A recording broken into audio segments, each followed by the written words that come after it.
te e la tua famiglia? Iscriviti e sostieni la CISL Pensionati.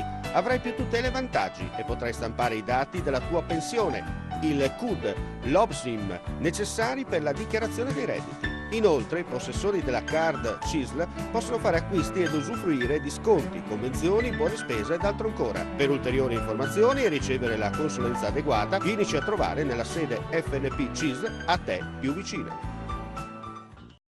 La nostra emittente, in occasione dell'87esima adunata nazionale degli alpini a Pordenone, che si è svolta dal 9 all'11 maggio scorso, mette a disposizione di chi volesse un DVD con le riprese della dunata fatte da numerose gru da un'altezza di 50 metri. Il costo del DVD è di 30 euro, con la possibilità di spedirlo in tutta Italia.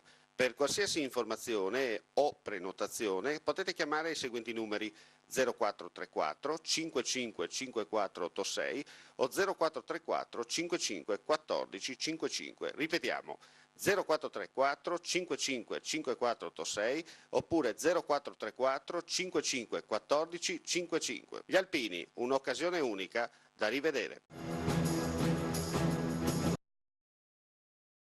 I militari del nucleo investigativo del Comando Provinciale Carabinieri di Trieste hanno denunciato un uomo di 41 anni, AT le sue iniziali, per detenzione e coltivazione di sostanze stupefacenti.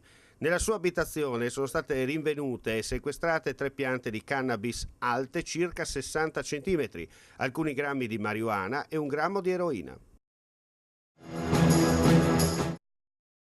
Polizia e carabinieri di Trieste hanno sgominato nella notte una banda ritenuta responsabile nei mesi scorsi di furti a casse continue e sportelli bancomat con l'utilizzo di esplosivo in provincia di Udine. Coordinati dalla Procura della Repubblica del capoluogo friulano, gli investigatori hanno individuato i presunti autori di altri 4 episodi avvenuti in Friuli. La scorsa notte è scattato il blitz con l'arresto di 4 persone e perquisizioni tra Friuli e Veneto. Un accordo tra la Regione, Insiel e il Comune di Udine consentirà la realizzazione di una rete in fibra ottica per il collegamento alla banda larga delle scuole periferiche. Lo ha deliberato oggi la Giunta regionale, approvando il testo dell'accordo che porterà a connettere la rete regionale Hermes a quella comunale Campus, realizzando così la rete a servizio di tutte le sedi della pubblica amministrazione, comprese le scuole dell'infanzia, primarie e medie.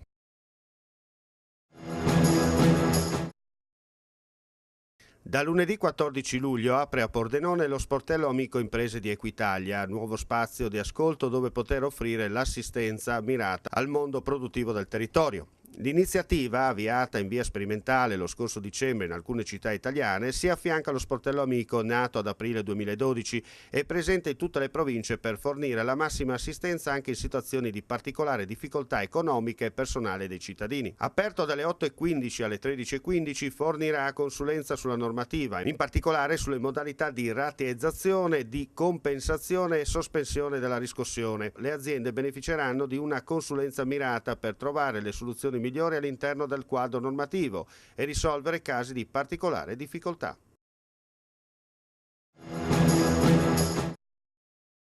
Riqualificazione completata per la strada comunale che da Attimis raggiunge la frazione di Porzus e prosegue fino al bivio con la viabilità verso le Malghe e Bocchetta di Sant'Antonio in comune di Faedis.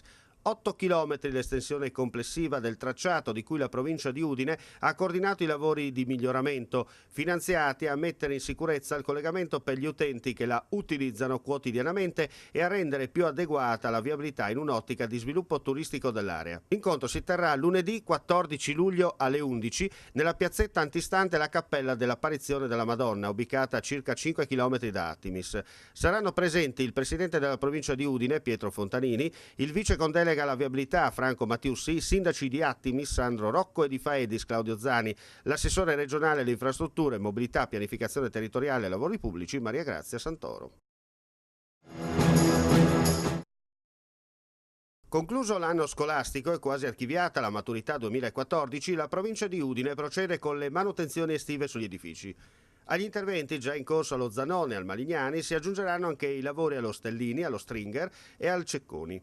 Circa 560.000 euro l'investimento complessivo per queste operazioni che, fa sapere l'assessore provinciale all'edilizia scolastica Carlo Teghil, sono di gran lunga più modeste in termini di investimento economico rispetto alle annualità precedenti in relazione al rigore imposto da bilanci sempre più rigidi e dai vincoli alla spesa stabiliti dal patto di stabilità.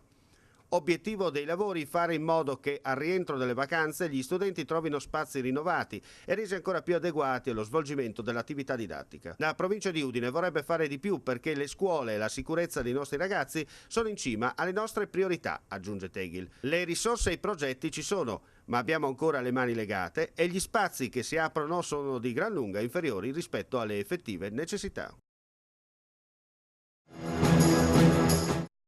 Garanzia ai giovani della regione un buco nell'acqua in qualche maniera, insomma, anche perché fa spendere appunto soldi. Ma insomma io sono pronto a scommettere che sarà un buco nell'acqua. Noi come provincia abbiamo detto questo: sarebbe stato più importante, accanto alla formazione dei tirocini che sono ancora una nebulosa, rafforzare e robustire quei progetti già esistenti, quelle pratiche già esistenti, quelle iniziative che già ci sono, che hanno prodotto risultati positivi: creazione di nuove imprese, accompagnamento al lavoro, collegamento serio tra mondo della scuola e mondo dell'impresa. Fare questo significa scrivere dei provvedimenti da parte di chi evidentemente non ha il contatto col mondo delle aziende. Bisogna costruire sartorialmente attorno al sistema delle imprese sia la formazione sia l'accompagnamento al lavoro. Questi progetti di carattere generalistico non servono a nulla. Presidente, questi giovani che avete premiato, su quali settori si sono così impegnati? Su tutti, a dire il vero, perché noi ne abbiamo premiate 4 per ragioni di risorse, ma sono 155 i progetti che sono arrivati, dalle nuove tecnologie piuttosto che la multimedialità o addirittura l'applicazione nelle politiche sociali. Significa che non è vero che c'è un tessuto di fannulloni o di gente che sta solamente con le mani in mano. Talvolta questo stato di inerzia è legato alla crisi. Ci sono tanti giovani che hanno voglia di scommettere, che vogliono fare gli imprenditori, che sono in grado di rischiare, che chiedono alle istituzioni aiuto. A loro, piuttosto che fare formazione generalista, dobbiamo rivolgerci. Bisogna che sia appunto anche però il comparto bancario che abbia fiducia in questi giovani. Ma alla Regione vorremmo insegnare anche questo: invece che fare quei provvedimenti generalisti, le province per esempio hanno stretto degli accordi con i confidi, con alcuni sistemi bancari, per tentare di allentare quel credit crunch, quella morsa creditizia che purtroppo colpisce in molti. Lei comunque ha detto una cosa verissima, e cioè il credito in Italia è un credito di relazione. Se sei De Benedetti o sei Montezemolo puoi avere un buco di 500 miliardi e i soldi ti arrivano; se sei un artigiano devi mettere in impegno anche la cuccia del cane. Quindi questo è un problema serio che le istituzioni devono affrontare con più forza. L'attenzione verso le giovani generazioni, la nuova imprenditoria è sulla bocca di tutti. Era Amaga che cosa vuol fare per le start-up? Ma abbiamo pensato che il miglior modo per cominciare fosse quello di indirizzarsi alle nuove imprese, come dice lei, dandogli una mano concreta a superare quel primo anno di difficoltà che molte di loro incontrano.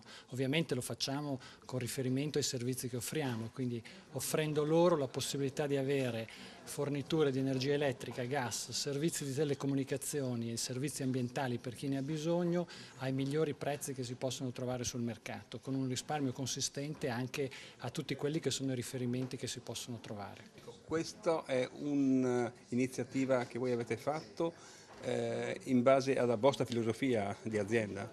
Certamente è un'iniziativa che lanciamo in anteprima qui a Udine, nel senso che la presenteremo nelle prossime settimane anche nel nostro territorio dell'Emilia Romagna, e certamente si indirizza a quelle tipologie di imprese, a quelle tipologie di servizi che sono proprio nel cuore della nostra attività, con una serie di elementi che si combinano: miglior prezzo anche al massimo dell'innovatività, in quanto ci sarà un sito dedicato a questi nuovi clienti in cui loro potranno gestire tutte le loro attività online senza dover perdere tempo allo sportello. Dire start-up vuol dire dare la possibilità appunto alle idee di avanzare nel campo lavorativo, nel campo dell'esportazione e importazione.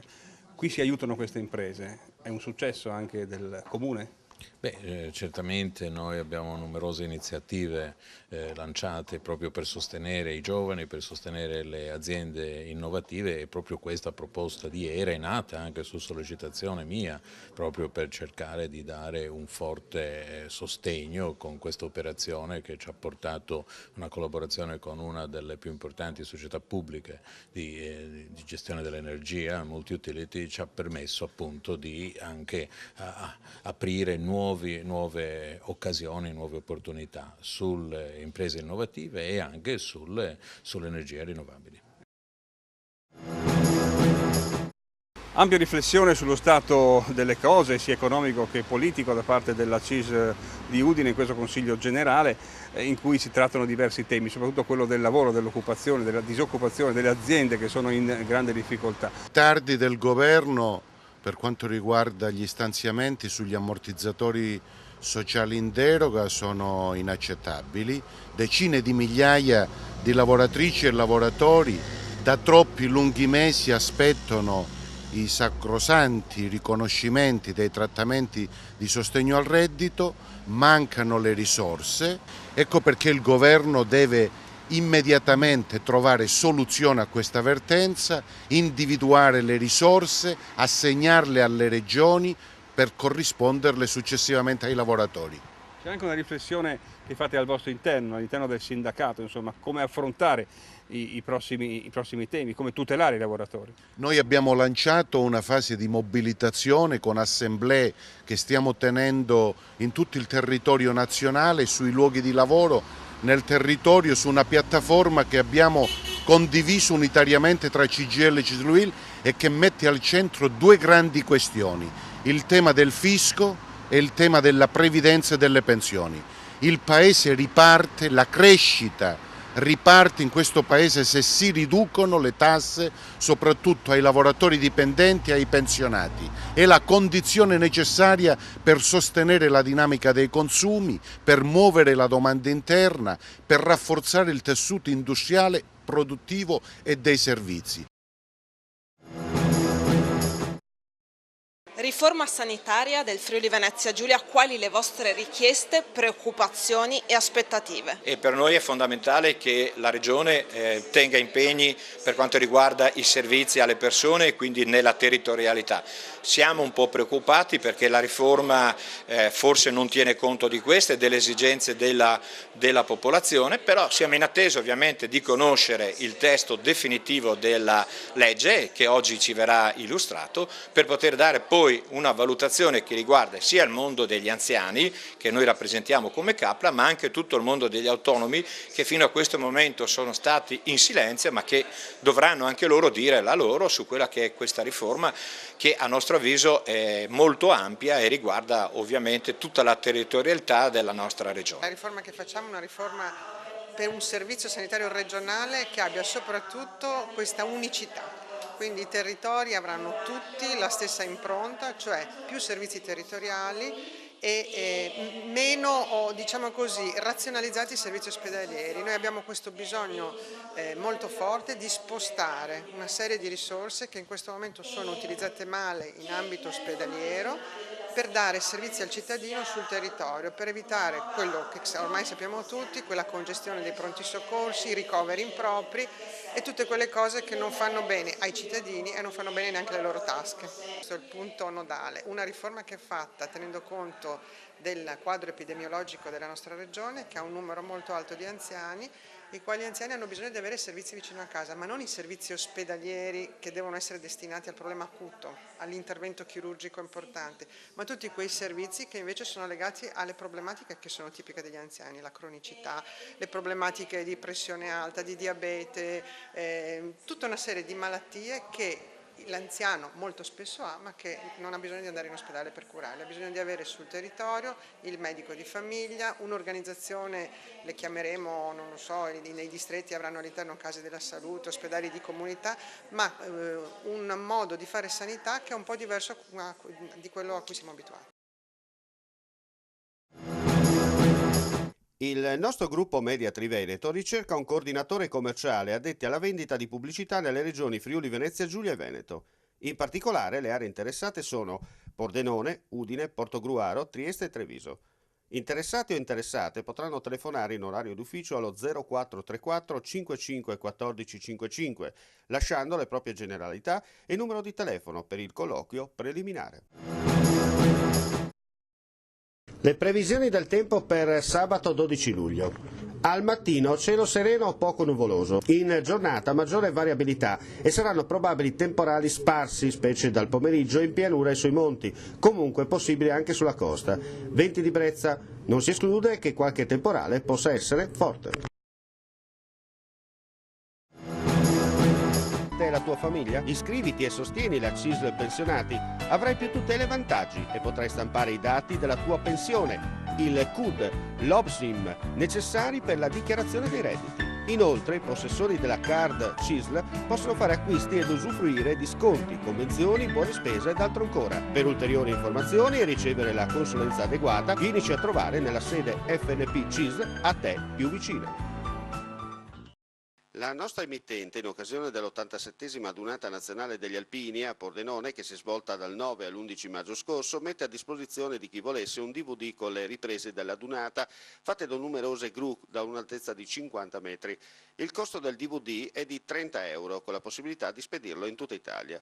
Per qualsiasi informazione o prenotazione potete chiamare i seguenti numeri: 0434 55 5486 o 0434 55 14 55. Ripetiamo: 0434 55 5486 oppure 0434 55 14 55. Gli Alpini, un'occasione unica da rivedere.